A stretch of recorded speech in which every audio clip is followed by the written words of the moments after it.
आज चुनाव जीतने के लिए इनको जो मर्जी करना पड़े करेंगे, ईवीएम में धांधली करनी पड़े करेंगे, ईडी पीछे लगानी पड़े लगाएंगे, सरकारें गिराने के लिए जो मर्जी करना पड़े करेंगे। आज सारे विपक्ष के नेताओं को एक एक एक एक करके ये जेल में डालते जा रहे हैं। चुनाव तो लड़ने के लिए कोई बचेगा ही नहीं। आज इन्होंने अभी थोड़े दिन पहले कांग्रेस पार्टी का अकाउंट फ्रीज कर दिया। अब चारों तरफ चर्चा है अगला आम आदमी पार्टी का अकाउंट फ्रीज करने जा रहे हैं।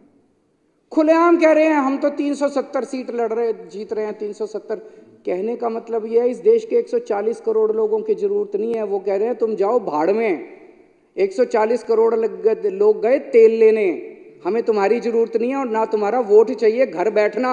370 सीट हमारे पास मशीन है, मशीन से 370 सीटें आ रही हैं हमारी। जिस दिन इस देश के अंदर लोगों की जरूरत ना पड़े, जनतंत्र के अंदर वोटों की जरूरत ना पड़े, देश ही नहीं बचेगा। तो लोग देख रहे हैं इतने बड़े स्तर के ऊपर अधर्म ही अधर्म हो गया, इतने बड़े स्तर के ऊपर अधर्म ही अधर्म हो गया है। जो इस देश के अंदर विपक्ष की सरकारें काम करना चाहती हैं उनको काम नहीं करने देते। इससे बड़ा अधर्म क्या होगा कि गरीबों की दवाइयां रोक दी गई, अस्पतालों के अंदर गरीबों की दवाइयां रोक दी गई, गरीबों के टेस्ट रोक दिए गए, गरीबों को मरने के लिए सड़कों के ऊपर बेहाल छोड़ दिया गया। इससे बड़ा अधर्म क्या होगा कि मोहल्ला क्लिनिक के अंदर जहां गरीब जाके अपना इलाज कराता है वहां की बिजली रोक दी गई, वहां के डॉक्टरों की तनख्वाह रोक दी गई, वहां पे काम करने वाले नर्सों और कंपाउंडरों की तनख्वाह रोक दी गई, वहां के टेस्ट रोक दिए गए। इससे बड़ा हमारे हिंदू धर्म में कहा गया कि पानी पिलाने का धर्म होता है। इन लोगों ने तो दिल्ली का पानी भी रोक दिया, उसमें भी इन्होंने कसर नहीं छोड़ी।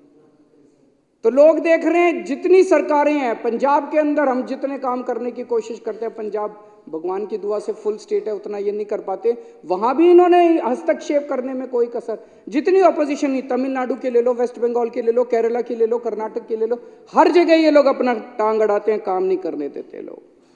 आज हमारे किसान दिल्ली आना चाह रहे हैं, बताओ क्या कसूर है जी? दिल्ली तो कोई भी आ सकता है, दिल्ली तो देश की राजधानी है, उनके पास कोई हथियार नहीं है, कुछ नहीं, आने दो दिल्ली में। हमने भी तो रामलीला मैदान में आंदोलन किया था, रामलीला मैदान दे दो, बैठ जाएंगे बेचारे। अपना अधिकार, अपनी आवाज उठाने का तो सबको अधिकार है आर्टिकल 19 के अंदर संविधान के। किसानों को नहीं आने देते, ना उनकी फसलों का दाम। वो क्या मांग रहे हैं? वो कह रहे हैं कि हम जो फसल पैदा करते हैं हमें अपनी फसलों का पूरा दाम मिलना चाहिए। बिल्कुल मिलना चाहिए, फसलों का दाम भी नहीं देंगे, प्रोटेस्ट भी नहीं करने देंगे। आज इस देश का युवा बेरोजगार है, उसको नौकरी देने के इनके पास कुछ नहीं है, दर दर की ठोकरें खा रहा है। व्यापारी बुरे हाल है, महिलाएं, उनका घर का खर्चा नहीं चल रहा, महंगाई इन लोगों ने इतनी ज्यादा कर दी। और एक गरीब दिल्ली के अंदर हम देख रहे हैं कि झुग्गियां एक के बाद एक झुग्गियां तोड़ी जा रही है। तो खुलेआम इतना अधर्म हो गया, खुलेआम इतना चारों तरफ इतना ज्यादा अधर्म हो गया कि अब भगवान ने तय किया कि मुझे अवतार लेना पड़ेगा। समय आ गया जब मुझे उत्पन्न होना पड़ेगा और पिछले मुझे हस्तक्षेप करना पड़ेगा। और पिछले कुछ दिनों की घटनाएं ये दिखाती हैं कि भगवान ने सीधे तौर पे हस्तक्षेप करने की और उत्पन्न होने का निर्णय ले लिया है।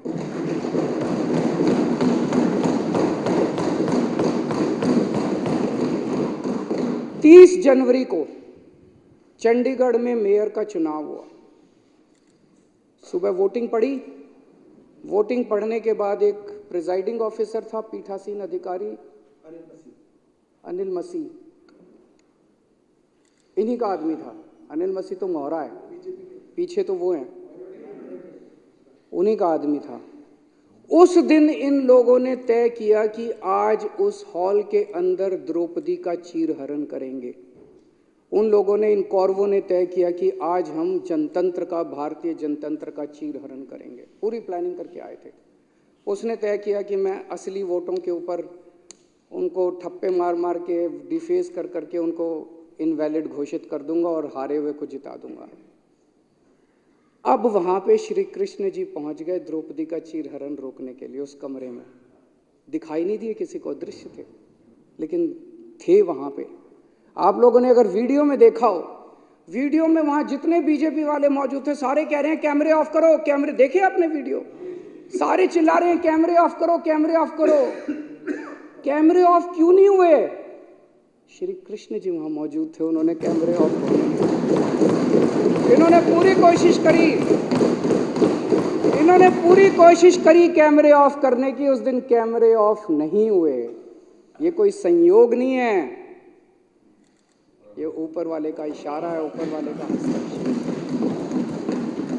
इतनी बड़ी दुनिया की सबसे बड़ी पार्टी जो पूरे दुनिया के अंदर, हम तो सबसे बड़ी पार्टी, सबसे बड़ी पार्टी को 5 मिनट के अंदर भगवान ने पूरे देश के सामने बेनकाब कर दिया। जो लोग द्रौपदी का चीरहरण करने आए थे, जो लोग भारतीय जनतंत्र का चीरहरण करने आए थे, भगवान श्री कृष्ण ने उनको पूरे देश के सामने उनका चीरहरण करके छोड़ा। और अध्यक्ष महोदय, उसके बाद की जो घटनाक्रम है, जिस तरह से सुप्रीम कोर्ट के अंदर ये मामला चला, हम लोग अदालतों को मंदिर की तरह मानते हैं। न्याय देना भगवान का काम है, न्याय भगवान देता है। इसलिए जज को भगवान का, जब जज अपनी कुर्सी पे बैठ के फैसले सुनाता है तो कहा जाता है कि एक तरह से भगवान फैसला सुना रहा है। लेकिन कल जो कुछ सुप्रीम कोर्ट के अंदर घटा, वो उससे कुछ ज्यादा ही बड़ा था। ऐसे लगा जैसे उस सुप्रीम कोर्ट के अंदर भी कहीं ना कहीं श्री कृष्ण मौजूद थे। ऐसे लगा जैसे वहां सुप्रीम कोर्ट के अंदर भी भगवान मौजूद थे। ऐसे लगा जैसे चीफ जस्टिस ऑफ इंडिया के अंदर भगवान बोल रहे थे। ऐसे लगा जैसे चीफ जस्टिस ऑफ इंडिया के जुबान के ऊपर भगवान बैठे हुए थे, भगवान उनके जरिए बोल रहे थे। तो ये जो कल पूरा घटनाक्रम हुआ, वो ये दिखाता है कि अब हम सबसे पहले तो सुप्रीम कोर्ट का बहुत बहुत शुक्रिया, इस सदन के माध्यम से हम इस सदन के माध्यम से सुप्रीम कोर्ट का शुक्रिया अदा करना चाहते हैं, उस पूरी बेंच का शुक्रिया अदा करना चाहते हैं, खासकर चीफ जस्टिस ऑफ इंडिया का शुक्रिया अदा करना चाहते हैं, जिन्होंने इतने कठिन समय के अंदर हमारे देश को, जनतंत्र को बचाने का काम किया। आज पूरे देश के सामने भगवान ने बेनकाब करके एक साफ साफ मैसेज दे दिया। भगवान ने, बीजेपी चुनाव जीतती नहीं है, बीजेपी चुनाव चोरी करती है। पूरे देश के सामने सबने वीडियो देखा है, सबने किस तरह से सुप्रीम कोर्ट का आदेश सुना है, सबने पूरे पिछले 1 महीने के घटनाक्रम ने पूरे देश के सामने इस पार्टी का चीरहरण करके छोड़ दिया कि बीजेपी चुनाव जीतती नहीं है, बीजेपी चुनाव चोरी करती है। ये कोई संयोग नहीं है कि एक छोटा सा चुनाव, चंडीगढ़ के मेयर का चुनाव क्या होता है, कुछ भी नहीं होता। हमने तो ऐसे सोचा था उस दिन कि ऐसे ही हो जाएगा, हमें तो एक छोटे से चुनाव ने पूरे देश के अंदर सारे देश को हिला दिया। कुछ ना कुछ तो भगवान बताने की कोशिश कर रहे हैं, संदेश देने की कोशिश कर रहे हैं। तो भगवान का संदेश है, मैं आ गया हूं।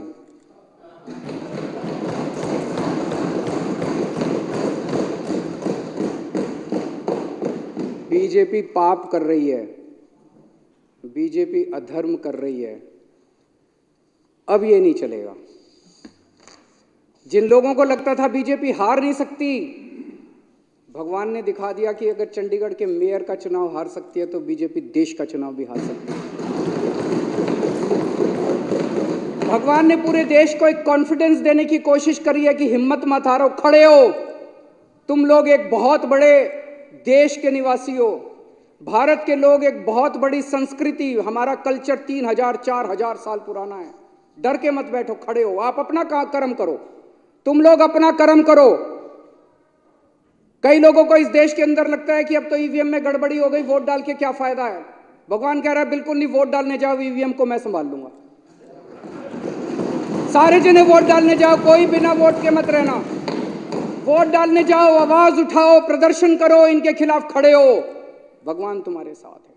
जैसे भगवान ने इनको बेनकाब किया चंडीगढ़ के चुनाव में, भगवान आने वाले समय में भी इनको बेनकाब करेगा और सत्य का साथ देगा। हताश होकर मत बैठो। ये धर्म और अधर्म की लड़ाई है, ये पाप और पुण्य की लड़ाई है।